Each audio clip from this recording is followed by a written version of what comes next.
Morning, everyone. My name is Michael Bullock, and I'm the Aquaponics Manager and Research Advisor here at the Center for Sustainable Development. I've had the great opportunity to research, advise these great group of kids over the last couple months. A little bit about my background. I have extensive education, aquaculture, food production systems, and marine science.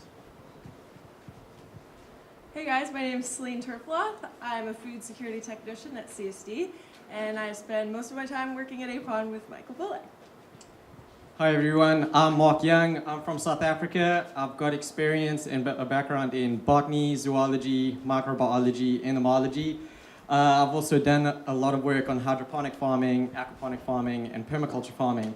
And I'm super stoked to introduce you to these amazing students who have done some groundbreaking research on black soldier fly larvae and aquaponic systems.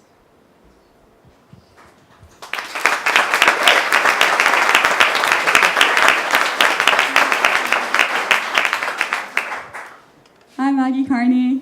I'm Troy Dillon. I'm Shaw Miller. I'm Donovan Hepburn. I'm Brenna Karen. Ashita Cogliano. And we're the Aquaponics team.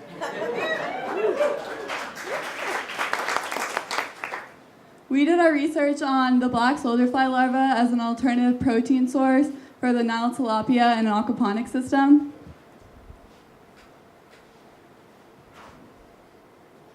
Okay, so aquaculture is the cultivation of any aquatic plants or animals for food production. Hydroponics is the production of plants in a nutrient-rich solution without any soil. And aquaponics is the combination of aquaculture and hydroponics. So basically, the Nile tilapia in which we farm excrete ammonia, which is then converted into nitrate using bacteria such as Nitrosomonas and Nitrobacter. And then the water that we grow our plants in is then pumped back into the fish tanks, and it's all one closed loop system. Okay, so the problem with the world today is that it's very overpopulated. There are 7 billion people in the world, and 1 billion people are food insecure. And it's predicted by 2050 there'll be 9 billion people in the world, and 2 billion people will be food insecure. So with the rise in population has led to an increase in the aquaculture industry, and due to the increase in the aquaculture industry has led to a higher demand for fish meal. This here is a picture of our tilapia eating conventional aquafeed that is used today. What's the problem with aquafeed? Well, it's made out of small pelagic fish like sardines and anchovies, and these have been so overfished that we've reached the maximum sustainable yield for them. This means that we can no longer fish them without over-depleting their population, so there's nothing driving the fish meal industry, so we need to find an alternative to allow aquaculture to grow. Another problem with fish meal is that it's captured in the northern hemisphere, transferred down to the southern hemisphere for processing, and brought back to the northern hemisphere to be distributed. This releases a lot of carbon emissions and bumps up the price, so an alternative is needed. Some alternatives that have been looked into are animal byproduct meals like bone meal and blood meal. Some plant byproduct meals are azolla and duckweed, and these are great in developing countries because they're easy to produce and have little to no input cost. The alternative that we looked into throughout our study was the use of the black soldier fly. By effectively finding an environmentally and an economically viable alternative, we could essentially save the 50 million tons that is captured in small pelagic fish for fish meal. This is enough to adequately supply a protein source for the 1 billion food insecure people on the earth, and this is important because 75% of island nations rely on fish as their #1 source of animal protein. Our research objectives are to hopefully show that our 100% black soldier fly larva meal is in fact a viable alternative to conventional aquafeed in our aquaponics system. And we're going to do this, or we did do this, by measuring the length and weight gain of our fish before and after our trial period. And because it is a closed-loop aquaponics system, we also consistently measured the water quality so that our fish and our plants remain healthy.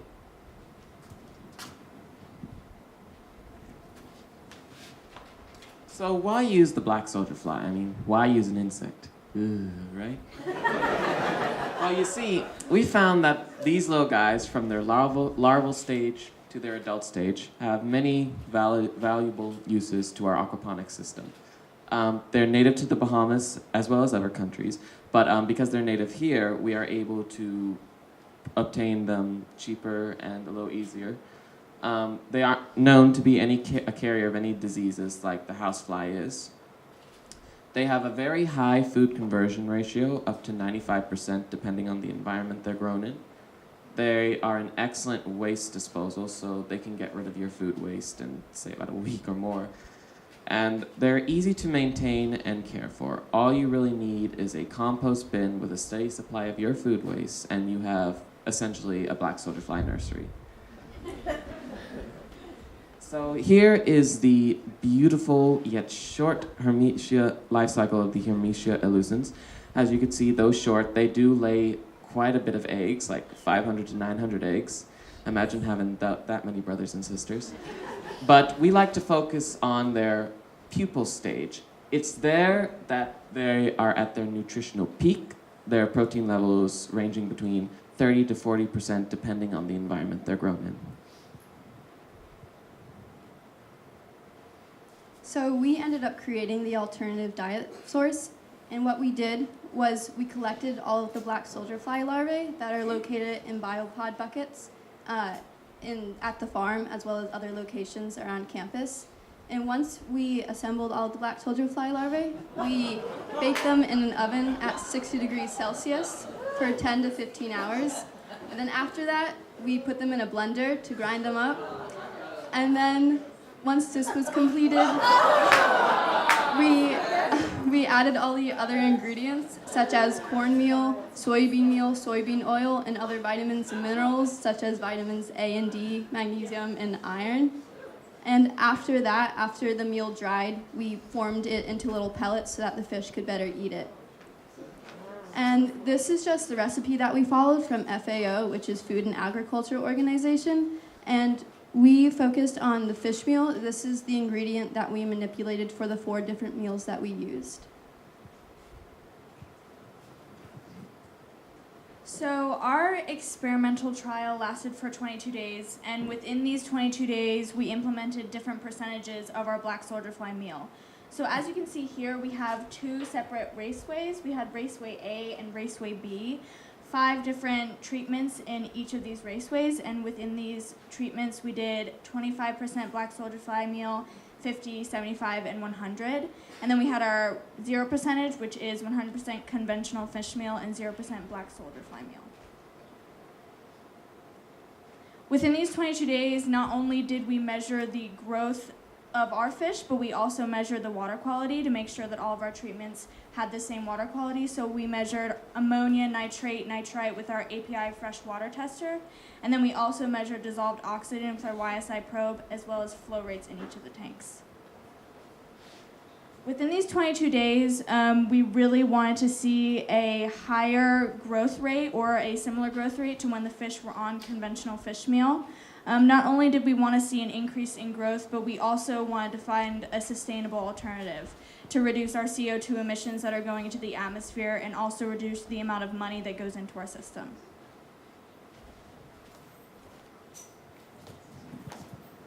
This is a graph of the average length gain in each of our treatments with black soldier fly protein on the x-axis and the average length gain in each treatment on the y-axis. And we ran an ANOVA statistical analysis which showed that there was no statistically significant difference between our conventional aquafeed and our 100% black soldier fly larva diet. This is a similar graph with black soldier fly protein on the x-axis and weight gain on the y-axis, and yet again there is no statistically significant difference between conventional aquafeed and our experimental diet. This is a graph of mortalities across all of our treatments. We did have mortalities in 4 of our treatments, and they were abnormally high in our 75% treatment in Raceway A, but as it did not happen in the other one, we're not overly concerned about that.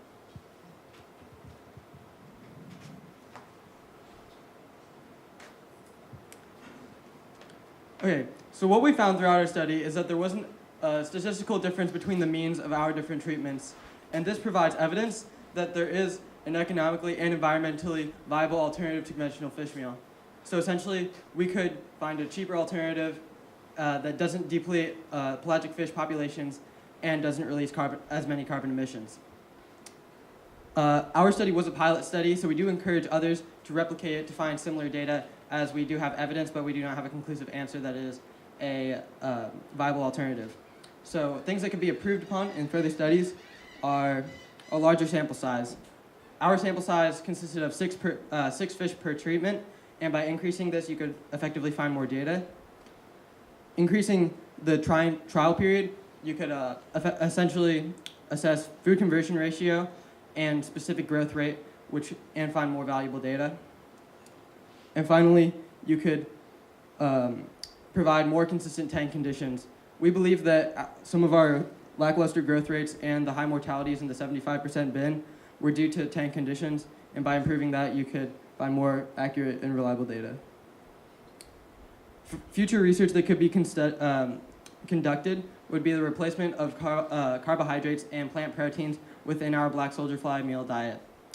Plants like moringa, palm fronds, and duckweed could replace soybean and wheat flour that we currently use inside the meal.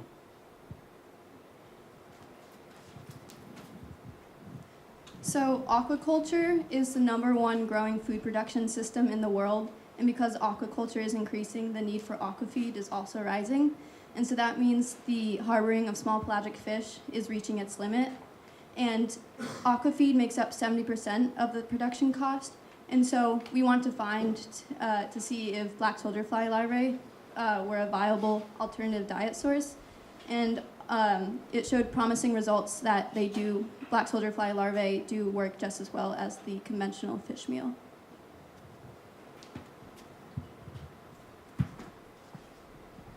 This is our literature cited page. And thank you to our research advisors, Chelsea Frost and DCMS. Questions?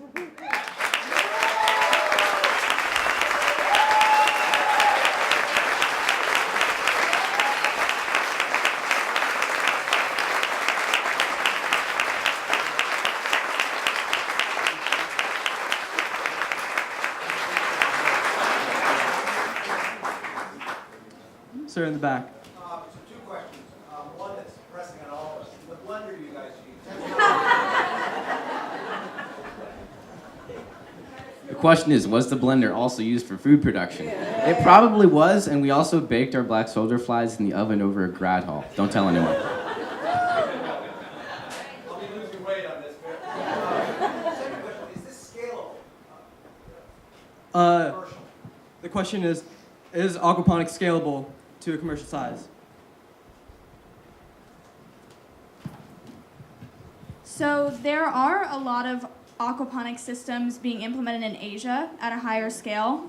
The amazing thing about aquaponics is that you can scale it down or you can scale it up. So all you really need for aquaponics is a plant and a fish. And so you could have like a little container, like a mason jar, you could have a fish and you could have a plant and you have an aquaponics system.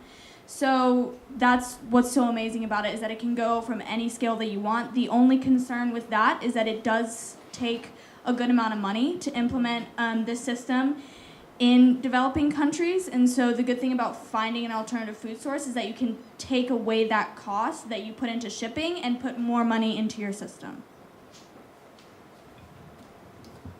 Additionally, people are working on, in developing countries, utilizing aquaponic systems as like a small scale farm per block. So like one house would have an aquaponic system and it would provide food for the whole block.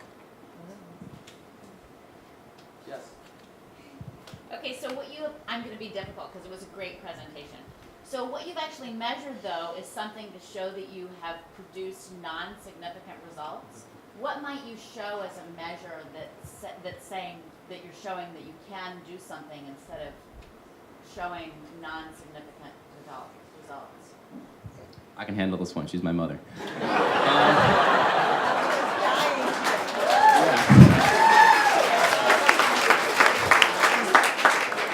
So our graph showed that the question was, is there any way that we can show that there were results that you want to aim for. that you aim for. So rather than simply getting no increased growth rate, having an improved growth rate. Or something. That was indeed our hope, that maybe because the black soldier fly larva is actually a healthy alternative for our tilapia to the conventional fish meal, that they would perhaps grow better. But because we didn't see any statistically significant increase or decrease in the productivity of our experimental diet, it is still an alternative that's viable and produces relatively equal growth to the conventional aquafeed. And because it's a lot cheaper to produce, we're still essentially getting more fish for the same amount of money. Could you have measured decrease in how much fish you use in feeding the tilapia? Those could be assessed at a later date if we had a little more time to discuss.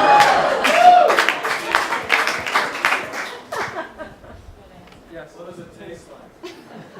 The fish or the black soldier flies?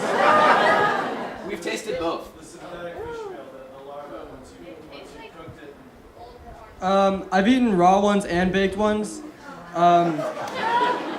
They kind of just taste like stale cornflakes. Coffee. But the ones that aren't baked have a little bit more pop.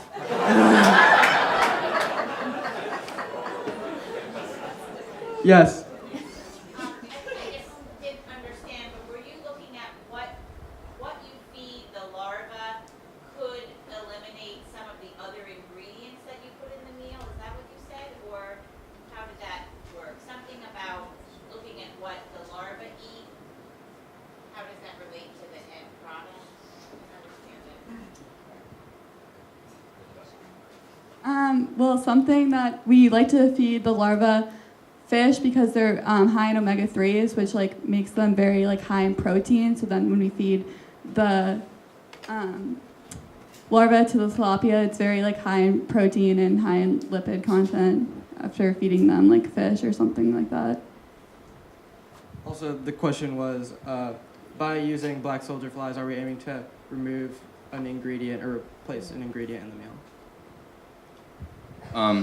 If we go back many slides, back to our diet formulation, the fish meal ingredient that we have here, which you can use as 30% of the overall diet, what we did for our experimental diets was you have, like, out of that 3 kilograms of protein in the diet, 25% of that is black soldier fly protein, and 75% is fish offal, which is essentially ground up fish parts, which are also high in protein. And then as we increased the amount of black soldier fly protein, we decreased the amount of conventional fish meal that we used in our diet. So it's just the percentage of the protein content that is being changed in our experimental diets.